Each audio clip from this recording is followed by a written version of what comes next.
Now let's dive deep into this big LGBTQ story for today. I'm Dino Mosquera, and let's square up the USA view. Violence erupts at an anti-trans rally in Seattle's LGBTQ hub, 23 arrested. A far-right Christian rally in Seattle's called Anderson Park, a space beloved and defended by the city's queer community, ended in violence, with 23 people arrested following heated clashes. The rally, part of Spokane-based May Day USA's hashtag Don't Mess With Our Kids tour, drew immediate outrage for its anti-trans and anti-abortion messaging. LGBTQ advocates gathered in force for a counter-protest defending trans youth and reproductive rights with chants, signs, music, and dancing. But things took a turn. Seattle police say they responded around 1:30 p.m. after seeing objects being thrown. According to their official report, officers were assaulted while making arrests, prompting them to use pepper spray.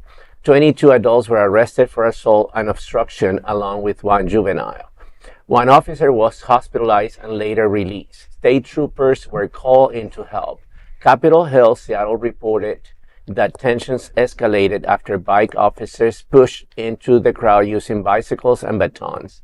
Protesters say police escalated a peaceful demonstration aimed at rejecting what they saw as an attack on queer public space. Nearby, the May Day rally featured speeches against gender-affirming care and chanted Christian prayers.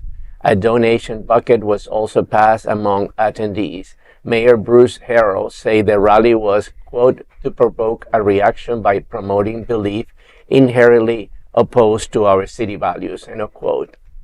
He claimed that anarchists infiltrated the counter-protest and announced investigations into the city's permitting of police response. Harrell emphasized Seattle's commitment to its queer residents. This is again another demonstration of, let's protect our children, with the whole thing that famously, they use as an argument to basically go against our community in a space that is traditionally known as the gathering place for the Seattle LGBTQ community. And they just act like, this is against our city. Yeah. Mm-hmm.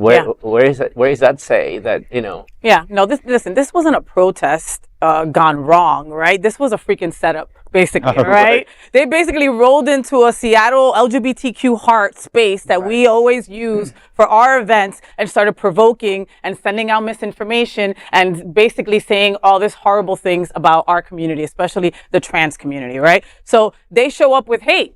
Right, but we have to show up too. So we did, and at the end of the day, standing up for trans and reproductive rights is a necessity right now. It's not something that starts off violent. It's something that we have to do. And you're going to see a lot of rising in anti-protests, I think, next month too. I mean, I won't be surprised if the course gets some picketers in front, because that's just what we're seeing. Yeah. Because there's a reaction right now. They're not, they're just really, really bothered by the fact that we just love to have fun. Mm-hmm. And we just love ourselves. And to live our truth and our authenticity. Exactly. Yeah. So I mean, we're going to see more of this. So, it's going to get, pretty heavy for a while, but we're resilient and we get through it like we always do. Yeah. And it's just by example. They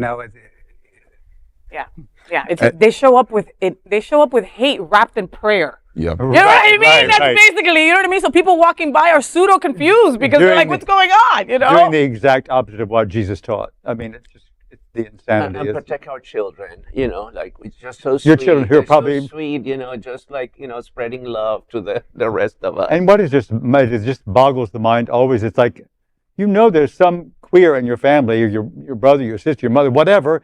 There's some trans. I mean, it's because we are everywhere in everything, in every space, and everywhere. So it's mind-boggling. But kudos to Seattle and the PD there and the city for standing up, because Seattle's known to be quite queer. Yeah. So I mean, I'm gonna say this to everyone watching this video right now, to all the queers watching and allies. These law-abiding officers are not always abiding by the law.